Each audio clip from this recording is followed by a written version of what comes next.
नमस्कार, मी सौ अल्पना योगेश गोरे, नगरसेविका अंबरनाथ। आम्ही हा कार्यक्रम गेली 5 वर्ष झालं करतोय आणि जेही ज्ञानेश्वर माऊलींच्या सोबत जे पायी वारकरी जातात त्यांच्यासाठी हा आम्ही उपक्रम चालू केला आहे। एक सेवा आमच्याकडून, स्वतः वैयक्तिक आमच्याकडून, आमच्या पक्षाकडून आम्ही हा उपक्रम करतो आणि आम्हाला ही प्रेरणा आमचे प्रेरणास्थान शहर प्रमुख अरविंद वाडेकर यांच्या माध्यमातून मिळाली। तेही असेच उपक्रम राबवायचे, त्यामुळे आम्ही त्यांची प्रेरणा घेऊन गेली 5 वर्ष हा उपक्रम करतोय। आम्ही पाण्याच्या बॉटल, राजगिरा लाडू, बिस्किट यांचे वाटप करतो आणि गेली 5 वर्ष झालं आम्ही 4 ते 5,000 वारकऱ्यांना हे वाटप करतो सासवड येथे जाऊन।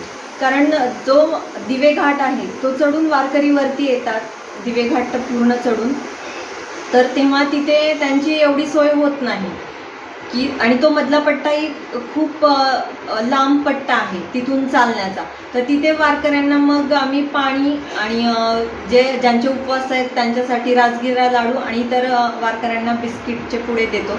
कारण जेणेकरून पावसाळ्याचे दिवस असतात, इतर जी काही वस्तू आहेत त्या खराब होण्याची शक्यता असते, त्यामुळे इतर वस्तू आम्ही देत नाही, तर राजगिरा लाडू आणि बिस्किट यांचे वाटप करतो।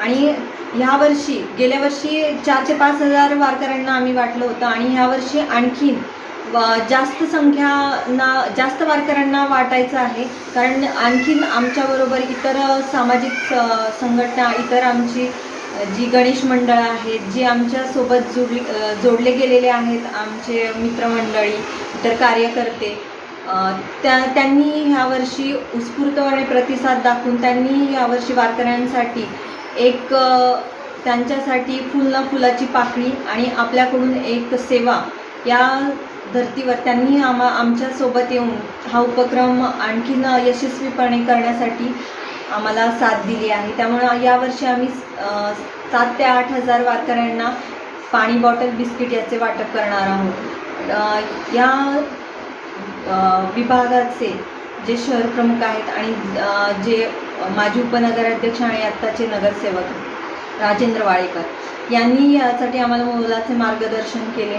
आणि आपले कल्याण लोकसभा मतदारसंघाचे लोकप्रिय खासदार डॉक्टर श्रीकांत शिंदे यांच्या माध्यमातूनही आम्हाला वेळोवेळी मार्गदर्शन लाभत असते। या सगळ्यांची, या पूर्ण पक्षाची, एकनाथ शिंदे साहेबांची आम्हाला साथ आहे, म्हणूनच आम्ही असे छोटे छोटे उपक्रम राबवतो आणि त्यातून एक मानव सेवा आणि वारकऱ्यांची सेवा करण्याला आम्हाला प्रेरणा मिळते। अशीच सेवा आमच्या हातून घडो हीच माऊली चरणी प्रार्थना आणि या पुढच्या वर्षी याहून अधिक संख्येने आम्ही त्यांची सेवा करू असा आशीर्वाद मागते।